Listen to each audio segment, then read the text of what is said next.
How's it going, everybody, and welcome back to another episode of Pokemon Sun and Moon. Last time we cleared Kiawe's trial in the Wele Volcano Park. Then we made our way to Route 8, where we met up with a face familiar from an adventure's past, Colress. This time we're gonna continue exploring Route 8 because there's still a lot for us left to do, and I'm actually unsure if we're gonna even start the next trial in this episode. Probably not, because there's still a lot of stuff to do. There's this dude near here who says that he wants to make a whole theme park full of nothing but Pokemon restored from fossils. Oh, so he wants to build Jurassic Park, eh? Anyway, let's see. Oh, there's actually a sign here. The Fossil Restoration Center. Let's make a fossil-filled wonderland. Oh, that sounds like a cool tagline, actually. Welcome to the Dream Park, where dreams become reality and fossils become Pokemon. Someday, this whole place is going to be filled to bursting with Pokemon from the ancient past. That's my dream for this. The Dream Park, to bring the ancient world back to life. Well, hate to be the bearer of bad news, buddy, but there's not really much in this little space of land. You're gonna have to do a little bit better than that. Anyway, behind his little trailer is a Thunderstone, so if you still have your Eevee unevolved, you could evolve it into a Jolteon if you need an electric type. Or, you know, you could save it for another Pokemon that's actually native to the Alola region. Well, native as in introduced in the Alola region, to evolve later on. Or, no, I'm thinking of a different game. Anyway, let's just keep going on Route 8 here. We have another motel area, so let's go see if there are any vacancies for us. I'm afraid we've got no vacancies today. Especially not with that room 2 doors down being rented out non-stop all this time. The boy staying there paid up 2 years worth of nights when he first got here, though he's not so free with cash now as he used to be. Seems like Team Skull doesn't pay well enough to live off of. Oh, so Gladion is here. He's a terrible guard Pokemon, but my Snubble is still super cute. Aw, yeah, Snubble is a cute Pokemon. I've always liked Stuffle since the first Pikachu short that it was introduced in. Those Wimpod always run away before I can nab one. And even if you catch up to one, they still try to distract you by dropping items they've gathered when they run away again. Wimpod, eh? That will be a Pokemon I should try my hand at catching. But before that, the swing is all in the hips. We got actually 2 trainers here. That guy next to her also would like to battle, so I think I'm just gonna save some time, and I'm gonna take them on back to back. And just like that, the pair of golfers are taken down. I guess they didn't land an eagle today. Anyway, behind the motel is a dive ball, and there's also a very nice view of the ocean. I wish this was like some other games where like the camera would adjust and we could have the view of the player character looking out on the ocean. That would have been really cool, but it's still a pretty nice view nonetheless. Anyway, I could sit there all day, but there is progress to be made, so let's see if the rumors are true. Yes indeed, Gladion is here chilling out in this motel. Hey dude, did you really spend 2 years worth of nights to stay here? That had to have cost like $1,000 plus. Get out. Okay, maybe next time. Anyway, yeah, I always found that funny, I don't know for what reason. Anyway, we're gonna be moving on to Hello. The reason that Mallow is always looking for the best ingredients in Lost Jungle is actually because she wants to make Olivia say once and for all that her cooking is the best. Oh, so they want to have a cook-off, do they? Well, ooh, hey, look, it's another one of those Zygarde cells. Perfectly fine, I will take that. Hey, look, there's a little bugger roaming around. Now, if you wanted to, you could just charge straight at it with your running shoes, but what I recommend is using Tauros to scare it off and cut it off, or just run into it, it doesn't really necessarily matter. Say hello to Wimpod, who is a bug type as well. When I caught Rabombi, I was kind of like blanking out on other bug types in the region. There's also still another bug type that you can actually find in Brooklet Hill. That's part water type, just as Wimpod here is part water type as well. I'm not necessarily going to use one on my team, but it'd be nice to maybe catch it. Or, you know, I could leave it at 1 HP, and then its Wimp Out ability could force it to... I don't know why I used Dragon Rage. That was pretty stupid, actually. Anyway, there are some... Actually, I think there's a double battle along here in the water that we can take on. And remember, the person on Route 8 at the beginning of Route 8 would like to have us beat all of the trainers before we can battle them. So, let's make our way on the water with our Lapras Paddle. Yes, that's the name of the actual thing, Lapras Paddle. Let's make our way onto this land, and we're going to be taking part in a double battle with Karate Master and his grandson? Or at least I hope.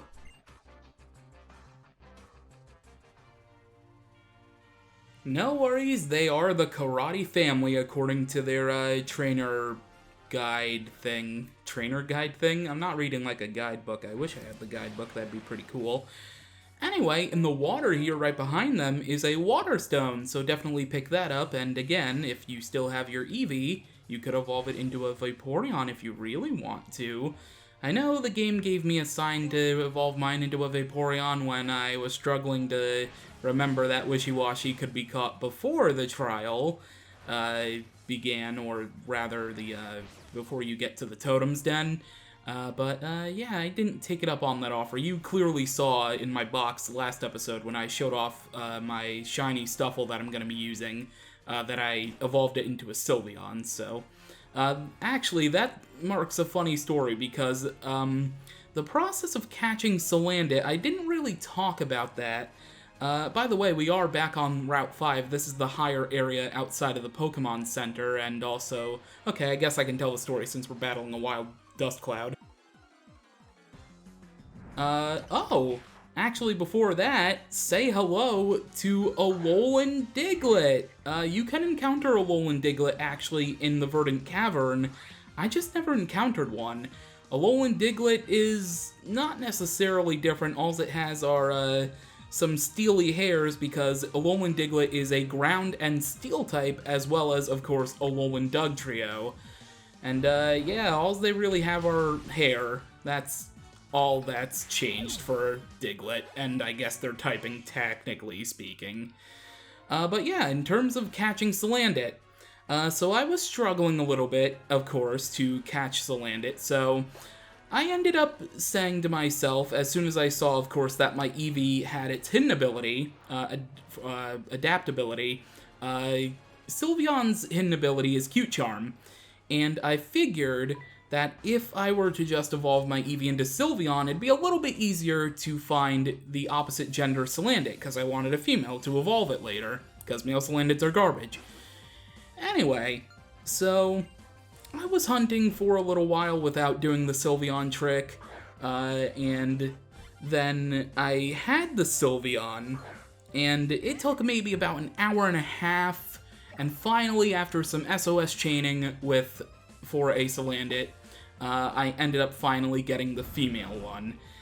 Q-Charm didn't really come in handy, so I kind of wasted the Eevee to evolve into Sylveon, especially since it was hidden ability. I should have evolved it into something better, but again, I'm not really a competitive guy, so like a Volt Absorb Jolteon wouldn't have really mattered to me, I guess. Hey, look, it's another Zygarde cell. I'll gladly take that. Alright, that was the remaining trainer on Route 5, by the way, so we could go challenge the guy at the oh, actually, no, there's still another trainer past here, I think, right? Yes, there actually is another trainer, except this time I'm cutting this one out because I don't really have the remainder of the story to talk about catching Salandit, so, away we go to a jump cut! Not your battle, you don't get the spotlight. Well, it's a good thing I decided to cut out that battle, because it actually took like 3 minutes to defeat this trainer, because she ended up having a Sylveon, and my team necessarily doesn't get wrecked by Sylveon, it just kind of doesn't handle a Sylveon well. Oh, actually, pretty much all my team I need to heal up with a Super Potion, because there is a Hiker battle coming up in a moment, and I believe the Hiker is the last trainer on the route. Oh, actually, can I sneak by him? No, I cannot. Okay. I was hoping I could, but honestly, I was probably just gonna battle him off screen anyway, so it ended up working out somewhat. Alright, the Hiker is defeated, and I believe this will lead me to a TM that I saw way back. TM 59, Brutal Swing. Brutal Swing is a new Dark-type move, and it's actually pretty powerful. Oh, there's also an item over here. It's an Ether! Okay, that's actually a very good item. That will come in handy probably later on in the adventure. For now, though, I think I'm actually gonna purposely come back down here, and I'm gonna go see what the guy at the beginning of Route 5 has to offer me. So, you were able to beat everybody on Route 5 at least, huh? Then I'll give you a little trial of my own. You think you're really ready to take on my little trial? I've got a Z-Ring myself, as you can see here. I'd be happy to. Please give me some time, I'm scared. I heard that the latest batch of trial goers are a feisty lot. I've been looking forward to this. This is the Trial Guide's little trial is about to start. Oh, I think that said this old little Trial Guide's trial. I was very confused for a second. I didn't know what he was saying. Anyway, we actually do get to face the Trial Guides. It's really, really cool, too. This guy's name is Bronson, and Bronson has a Slowpoke. Well, that's perfectly great against my Poison and Fire-type Salandit. Oh, that's right, I never actually showed off Salandit's summary screen, did I? Well, I'll rectify that after this battle. But first, I'm switching to Dartrix because I'm 2 times weak to both of those typings of Slowpokes. If this was a Galarian Slowpoke, I'd be only 1 times weak, and also you're about to use probably a Hydro Vortex, full force C power. Oh no, it's actually the Psychic type one, Shattered Psyche.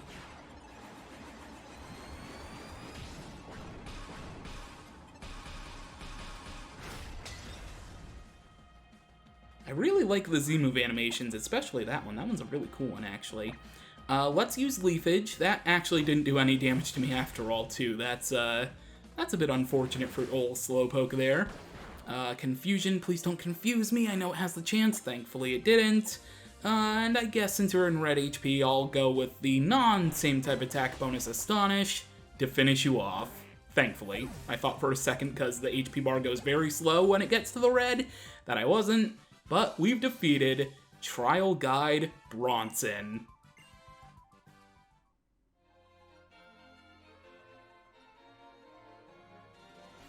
And for clearing his trial, we get TM 96 for Nature Power, which can change its move based on your current location. Seeing you young kids giving it all your all like that. You all shine as bright as the sun over Alola. But what about the moon? This may just be a volunteer position, but I'm sure glad I decided to be a trial guide. Aw, that sounds very encouraging and sweet and things of that nature. Anyway, I'm going to use the Charizard flying mechanic because I'm going to fly back to Route 8's Pokémon Center. And I will go ahead and face the trainer at the beginning of Route 8 now, but after I heal my Pokemon, because my team's a little beat up. The team is all healed up after visiting the Pokemon Center, and speaking of the team, let me go into my menu and officially introduce you to Salandit. So, Salandit, of course, was found at Wele Volcano Park. It is a Poison Fire type, as I alluded to when we battled a Slowpoke. And, well, it's a docile nature.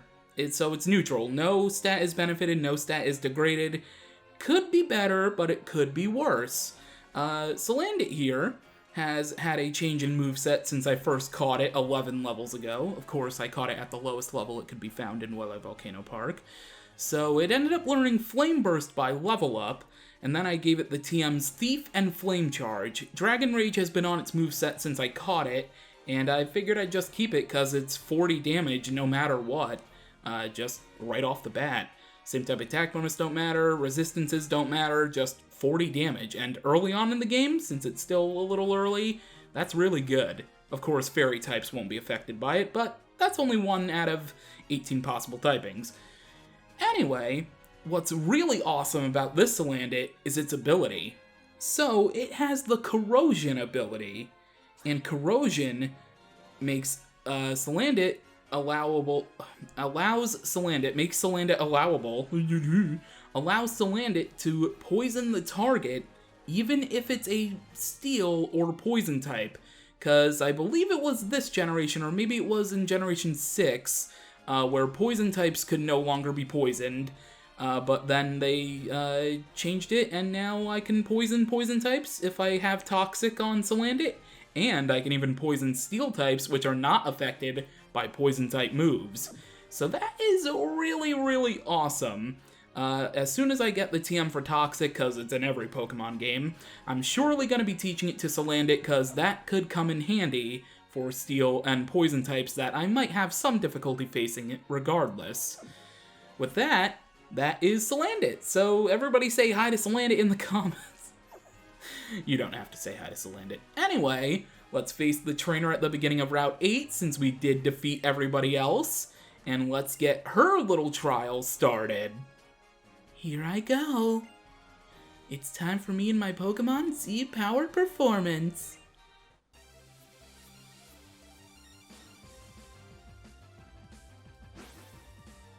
So, we are facing an Ace Trainer, but although if you look at them outside of there and you've never seen an Ace Trainer in this game before, you'd probably think they were a bird catcher trainer, because, I mean, just look at that outfit. Looks like a bird trainer anyway, and all of her Pokemon are birds, which means you can guess where this is gonna be going, can't you? Since most of these little trial goer people end up showing off Z moves we haven't seen before, so you can probably guess what's about to happen. Although, with Wingull, I don't think the Wingull has anything, but it's still a water type, so I'm getting the fudge out of here, and I really actually have, like, nothing right now for a water flying type. Oh boy. I guess Dartrix will do the best for now. Maybe later we'll have the ability to catch something that can easily deal with water and flying types. Wink wink, nudge nudge. Anyway, let's take that water gun from that Wingull and probably just give it a good old pluck to show our dominance as a better bird. Although that air cutter does a lot of damage. Oh my goodness. Being part grass type is not really that great for Dartrix. Anyway, boosted experience all around because I like playing with my Pokemon in Pokemon Refresh. Fearow. Okay. I think I want to actually bait the Z move from this Fearow onto Wishy-Washy. I mean, right now I'm not really going to be using Wishy-Washy anyway, because the upcoming trial is a grass type, and it'd really make no sense when I have a bug type and a fire type that can deal with that, and a poison type too, actually. Alright, so let's bait out whatever Z move that this Fearow is going to use, and then we'll probably just deal with it with Salandit. So, actually, you know what? Z-Power for Z-Power. Let's use Hydro Vortex. Aerial Ace. Oh, you're not gonna use a Z move? I could have sworn I saw a Z move bracelet on your arm. Well, okay, well, hopefully this Hydro Vortex that was boosted up powered by a Scald, hopefully this Hydro Vortex takes out this Fearow, just to be on the safe side.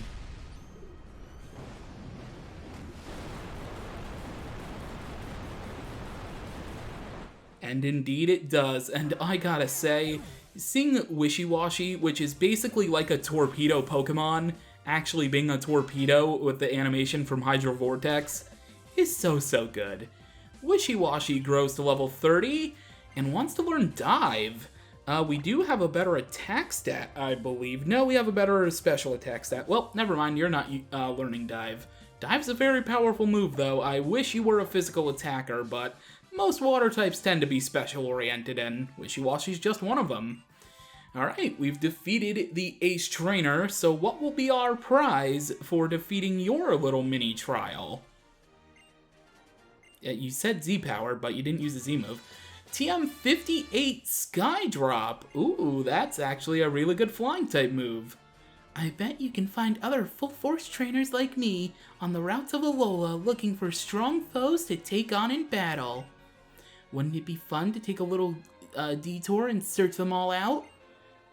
I mean, it could, and also that's actually kind of cool they included all of them, though, because if you don't collect all of the Z crystals in this game, at least facing the trainers that have the Z crystals you skip out on, which I don't know why you would skip out on them, but if you do, I'm not here to judge, at least facing those trainers you get to see, hopefully, what those Z moves are like. Anyway, I'm going to heal my Pokemon really quickly. I don't think I need to pick up any items, though, so I think just healing is on the agenda for this trip.